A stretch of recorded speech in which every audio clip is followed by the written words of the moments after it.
I'm starting to feel like a real couch potato, I said to Fred while chugging down my second 2-liter bottle of soda. Yeah. He didn't say much these days. He was going through a serious heartbreak.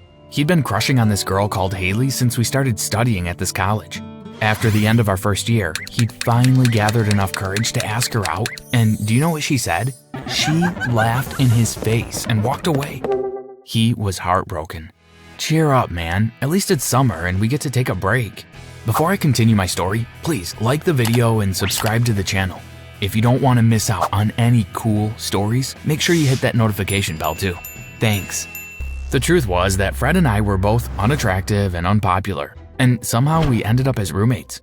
We didn't have much money either, so we couldn't go to clubs or do any of the things the cool popular guys were doing. It sucked. But we went home that summer and Fred came back as a new person. I was alone in our room unpacking when he opened the door with a huge smile on his face. I'm so happy to be back. I looked at him and was shocked. He'd started working out and his clothes were trendy too. What happened to you? Did you get a makeover? I laughed. No, I got this great business idea I want to talk to you about though. Okay, what's up?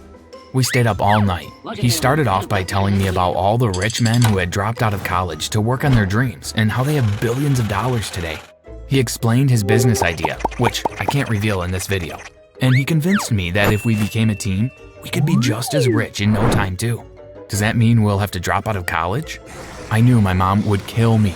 She'd made a lot of sacrifices to be able to pay for my education. Her job didn't pay much, and she still had my little brother to take care of. My dad was not in the picture. You know, after we start making lots of money, it won't even matter to her that you didn't finish school. You'd be way richer than if you'd forced yourself through 4 years of this torture only to get some measly job in an office. Anyway, we don't have to drop out yet. Let's just see how this goes first. Then we'll make a decision.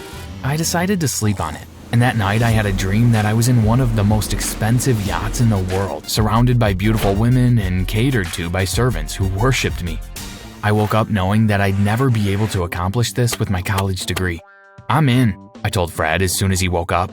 I knew you'd come around, Danny. We got to work that same day. We started in our room setting up our business online.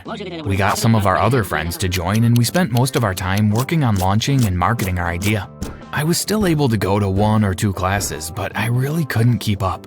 The weeks rolled by and things were going really slowly. Things really hadn't picked up as they should have. We need money. We need an investor or something, or this just isn't going to work. But I have another idea. What is it? Don't worry. The next day, he left the room before I woke up and came back when I was about to go to sleep for the night. Where have you been? Don't worry about that. I got the money though, $200,000. How did you? Don't worry about that. This was enough money to help us promote and market our business. Things really began to kick off, and before we knew it, we were making tons of money a day. We both decided that we'd drop out of college, leave our dorm, and move into a luxury apartment. I didn't let my mom know anything though. Whenever she called to ask how my classes were going, I always made up stories about difficult tests and silly professions. She believed everything. Our new apartment was awesome. We lived on the 20th floor of a high-rise apartment and the view was magnificent. It was a modern apartment with every possible thing you could wish to have in your home. Although it was just me and Fred, we had 8 bedrooms and 5 bathrooms. We realized that it would be too much work to clean the place while maintaining our business, so we hired someone to help. Man, I never expected this to happen so quickly. Now we can finally do all the things we could never do before. I told you this would all work out. We started having a splendid time. We bought all the coolest designer outfits and spent enough on ourselves for people to look at us. And no, we had lots of money. We worked all day but spent our nights at nightclubs, impressing the most beautiful women we had ever seen. Every night, we'd bring a different woman back to our apartment to hang out.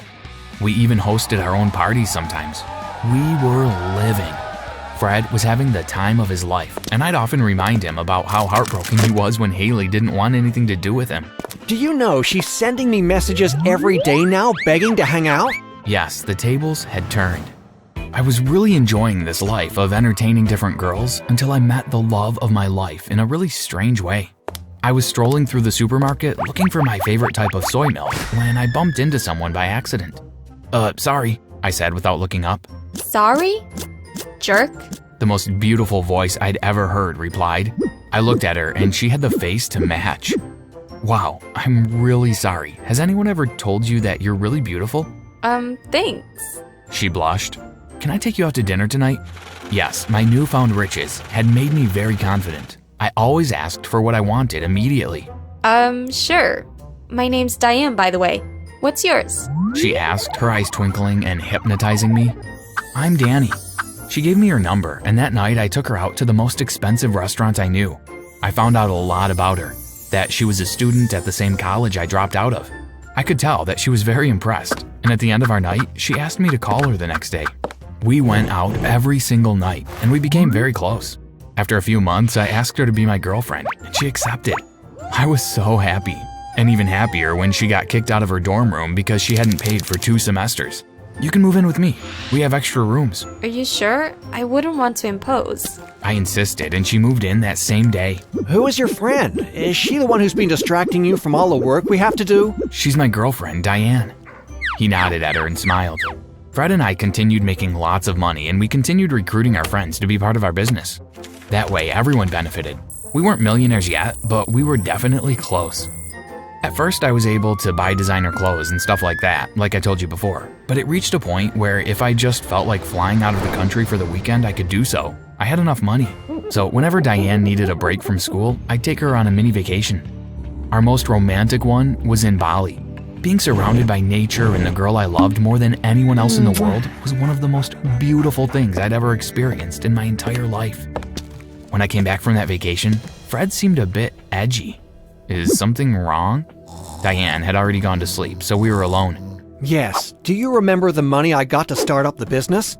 Well, I told you not to worry about it, but I think we have to worry now. What? Why? Well, the people I borrowed it from, they're not exactly the best out there. In fact, they're involved in some pretty shady stuff, and they're quite dangerous if they don't get their way. According to our deal, I had to give them $600,000 by the end of this month, but we just don't have enough. I can probably give them half, but they won't accept that. So how can we fix this? Well, they'd want to recruit one of us. We'd have to do whatever they asked for a while, provide them with some kind of free labor until we had enough money to pay them back. Well, fine, I'll do it. You've done a lot already, so I don't mind helping out. He contacted the guys and they agreed. I'd have to fly out to the Cayman Islands the next day to meet the boss so that he could assign my tasks. I told Diane that I was going on a business trip and she believed me. The next few days were crazy. I met the boss who had some of the guys train me and explain to me what I had to do for them. I can't go into too much detail, but a lot of the things were not legal. I often feared for my life or being locked up, but luckily none of that ever happened. After 3 weeks, I begged them to let me go back home for a while because I missed Diane like crazy. Okay, fine. You can go for 3 days, but you must come back right after, the boss said.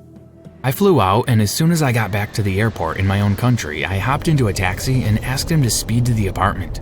I hadn't told anyone I was coming back. I wanted to surprise them. Instead of taking the elevator, I sped up the stairs, opened the door, and ran inside. "Honey, I'm home," I shouted. But nothing could have prepared me for what I was about to see. Diane was wrapped in Fred's arms, and they were making out. What's going on here? What are you guys doing? How could you do this to me? I didn't have enough questions to ask.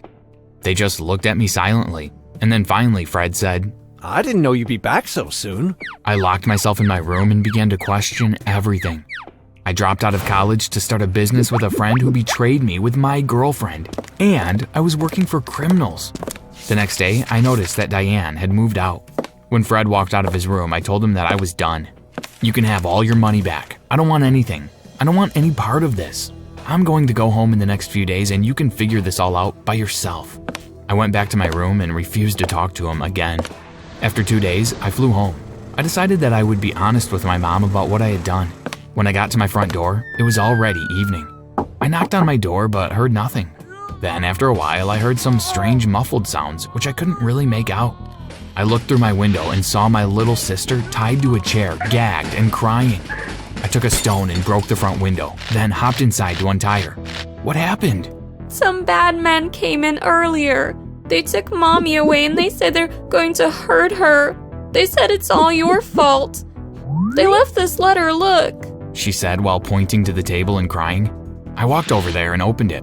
Danny, we had a deal, and we were informed by your business partner, Fred, you've changed your mind. This is not part of our agreement. You and Fred will have to give us your entire fortune if you want us to release your mother. I called Fred right away. Fred, they've got my mom. They want all our money or they're going to hurt her. Our money? I thought you said you wanted out. Anyway, we've hit 1 million and we're about to make more. If we ignore them, we can continue to make a fortune. I'm willing to forgive you for all the things you said, and I won't ever see Diane again. I'm sorry about that, but think about it. Do you want to save your mom, or do you want to be a millionaire? I couldn't believe that my own friend was asking me to choose money over my own mother. Fred, release all the money to them, or I will let them know that you're to blame for everything, and they will hurt you and your family instead. I wasn't sure if my threat would work, but as soon as I said it, I hung up. I went to bed so afraid for my mom and her safety. My little sister couldn't sleep and she trembled all night. The next morning, I heard a knock on my front door. I opened it and my mom was standing right there. "Mom!" I screamed. She hit me over the head a few times. Then, after she settled inside, I told her the whole story. She's still very angry, but at least she knows that I love her more than millions.